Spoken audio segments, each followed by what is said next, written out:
ઉપરવાસમાં ભારે વરસાદના કારણે સુરતનો Olpad Kim street highway બેટમાં ફેરવાયો।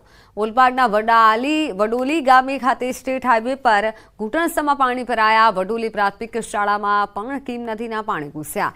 State highway block થતાં વડોલી ગામ સંપર્ક વિહોણું થયું। વરસાદના વિરામ બાદ પણ પાણીનું સ્તર સતત વધી રહ્યું છે। વરસાદી વિરામ લીધા છતાં હજુ પણ પાણી વધી રહ્યા છે। કિમ નદીના પાણી મોડી રાત્રે વડોલી ખાતે ઘૂસ્યા હતા। ઘૂંટણસમાં પાણી ભરાતા સ્થાનિકોને ભારે હાલાકી ભોગવવાનો વારો આવ્યો છે। અસરગ્રસ્ત લોકોને સ્થળાંતર કરી સુરક્ષિત જગ્યાએ ખસેડવામાં આવ્યા।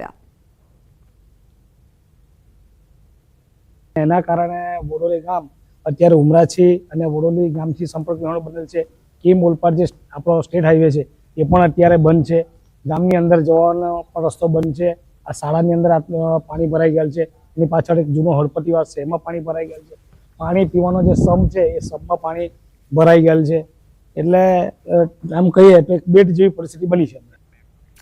રાજકોટમાં GMSCLના ગોડાઉનમાં મોટી બેદરકારી સામે આવી છે। દવાનો જથ્થો પલળી ગયો હોવાનું સામે આવ્યું। સરકાર દ્વારા મોકલવામાં આવેલ દવાનો જથ્થો પલળી ગયો। ગોડાઉનની બહાર રાખવામાં આવ્યો હતો દવાનો જથ્થો। સર્જિકલ વસ્તુઓને પણ નુકસાન પહોંચ્યું હોવાના દ્રશ્યો। PPE કિટ ખુલ્લી રાખવામાં આવતા નુકસાની પહોંચી છે। ત્યારે જુલાઈ 2024માં મેન્યુફેક્ચરિંગ થયેલી દવાઓનો જથ્થો પલળી અને નુકસાન પામ્યો। જુલાઈ 2024માં મેન્યુફેક્ચરિંગ થયેલી દવાઓ જે 2026માં એક્સપાયર થવાની છે તે પણ પલળી ગઈ હોવાનું સામે આવ્યું। 10 દિવસ પૂર્વે 2024માં મેન્યુફેક્ચરિંગ થયેલો દવાનો જથ્થો ગોડાઉન ખાતે રાખ્યો હતો અને તે પલળી ગયો।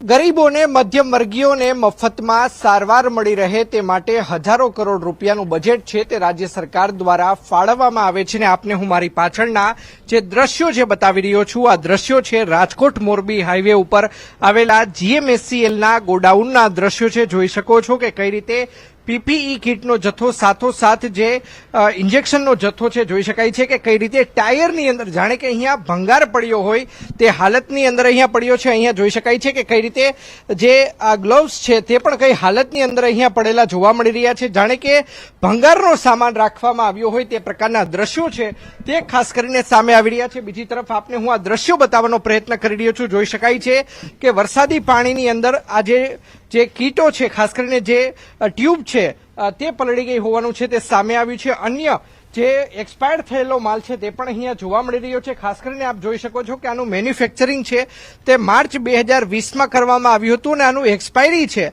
તે ફેબ્રુઆરી 2022માં કરવામાં આવ્યું છે। આમ અનેક દવાનો જથ્થો છે કે જે એક્સપાયર થઈ ચૂક્યો છે। એક્સપાયર થઈ ચૂક્યો જે જથ્થો છે તે અંદાજિત 5 વર્ષથી અહીંયા પડ્યો હોવાનું છે તે સામે આવ્યું છે। બીજી તરફ અન્ય પણ હું આપને દ્રશ્યો બતાવવાનો પ્રયત્ન કરી રહ્યો છું કે કઈ હાલતની અંદર GMSCLના ગોડાઉનની અંદર કયા પ્રકારની સરકારી દવાનો જથ્થો કયા પ્રકારે રાખવામાં આવ્યો છે। ખાસ કરીને આ જે દવાનો આપ જે જથ્થો જે જોઈ રહ્યા છો આનું મેન્યુફેક્ચરિંગ ડેટ બતાવવામાં આવી છે 7/2024 એટલે કે જુલાઈ 2024ની અંદર આનું મેન્યુફેક્ચરિંગ કરવામાં આવ્યું છે। જ્યારે કે એક્સપાયરી ડેટ છે તે 12 એટલે કે ડિસેમ્બર 2026 અંદર એક્સપાયર થવાની હતી। તેમ છતાં જોઈ શકાય છે કે જાણે કે ભંગાર હોય તે પ્રકારે અહીંયા ખુલ્લામાં રાખવામાં આવી છે। અહીંયા કોઈ પણ જાતનો સરકારી અધિકારી કે કર્મચારીને અહીંયા જવાબદારી નથી સોંપવામાં આવી। માત્ર ને માત્ર કોન્ટ્રાક્ટ બેઝડ ઉપર જ આ જે GMSCLનું ગોડાઉન છે તે ચાલે છે। અગાઉ પણ GMSCLના ગોડાઉનની અંદર કથિત દવા કૌભાંડ સામે આવ્યું હતું। કુવાડવા પોલીસ દ્વારા B ડિવિઝન પોલીસ દ્વારા કાર્યવાહી કરવાની વાતો કરવામાં આવતી હતી પરંતુ કોઈ પણ જાતની નક્કર કાર્યવાહી છે તે કરવામાં નથી આવીને ફરી એક વખત આ જ પ્રકારે GMSCLના ગોડાઉનની અંદર જોઈ શકાય છે કે આ PPE કિટ છે આ પ્રકારની હાલતમાં PPE કિટ પડી છે। સમજી શકાય છે કે આ મોંઘી PPE કિટ છે। પ્રજાના પૈસે જે લોકો ટેક્સ ચૂકવે છે આ લોકોના ટેક્સમાંથી સરકાર છે તે ખરીદ કરતી હોય છે ને ત્યારબાદ જરૂરિયાતમંદ દર્દીઓ સુધી આ પહોંચાડવામાં આવતી હોય છે। જોઈ શકાય છે કે PPE કિટનો જથ્થો કયા પ્રકારે રાખવામાં આવ્યો છે, દવાનો જથ્થો છે તે કયા પ્રકારે રાખવામાં આવ્યો છે। આ દ્રશ્યો છે તે GMSCLના ગોડાઉનની અંદર આ સામે આવ્યા છે। ત્યારે GMSCLના ઉચ્ચ અધિકારીઓ દ્વારા કે જે ગાંધીનગર ખાતે બેસે છે તેમના દ્વારા કોઈ કડક પગલાં લેવામાં આવે છે કે કેમ તે જોવું અતિ મહત્વનું બની રહેશે। અંકિત પોપટ, ન્યૂઝ 18 ગુજરાતી, રાજકોટ। સાબરકાંઠામાં પોળો ફોરેસ્ટમાં 15 દિવસ સુધી પ્રવેશ બંધી રહેશે. વિજયનગરના પોળો ફોરેસ્ટમાં પ્રવાસીઓ માટે બંધી, જ્યારે ઉપરવાસમાં વરસાદના કારણે વણજ જળાશયમાં આવક વધુ છે. નદી મારફતે અવારનવાર 2000 થી 3000 ક્યુસેક પાણી નદીમાં છોડાઈ રહ્યું છે. કોઈ અનિચ્છનીય ઘટના ન બને તે માટે તંત્ર દ્વારા પોલો ફોરેસ્ટ બંધ રખાયું. વિજયનગર તાલુકાના ફોરેસ્ટ નાકાથી વણજ ડેમ અને વણજ ડેમથી વિજયનગર તરફ જતા પ્રથમ 3 રસ્તા સુધીના પોલો ફોરેસ્ટ વિસ્તારમાં પ્રવેશબંધી ફરમાવવામાં આવી છે. જિલ્લા કલેક્ટર દ્વારા બહાર પાડવામાં આવ્યું છે જાહેરનામું. 3 સપ્ટેમ્બર 2024 થી 18 સપ્ટેમ્બર 2024 સુધી 15 દિવસ સુધી અમલમાં રહેશે આ જાહેરનામું.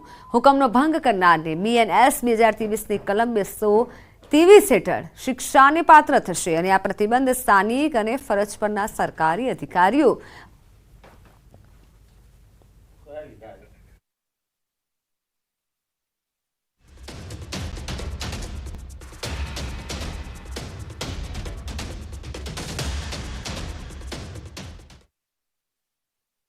સટ્ટા કૌભાંડમાં ખુલાસો થયો છે. દીપક ઠક્કરની અનેક મિલકતોનો ખુલાસો થયો છે.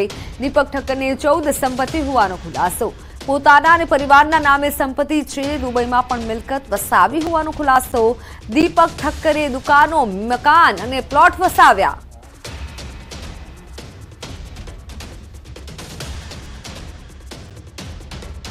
દુબઈમાં પણ મિલકત વસાવી હોવાનો ખુલાસો થયો છે.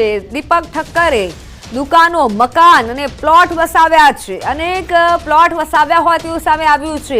હાલ તો અનિત નવા ખુલાસા થઈ રહ્યા છે દીપક ઠક્કરને લઈને, પરંતુ પોલીસ જાપ્તામાં છે. અત્યારે દીપક ઠક્કર પોલીસે પકડી પાડ્યો છે દીપક ઠક્કરને અને તપાસનો ધમધમાટ જારી છે.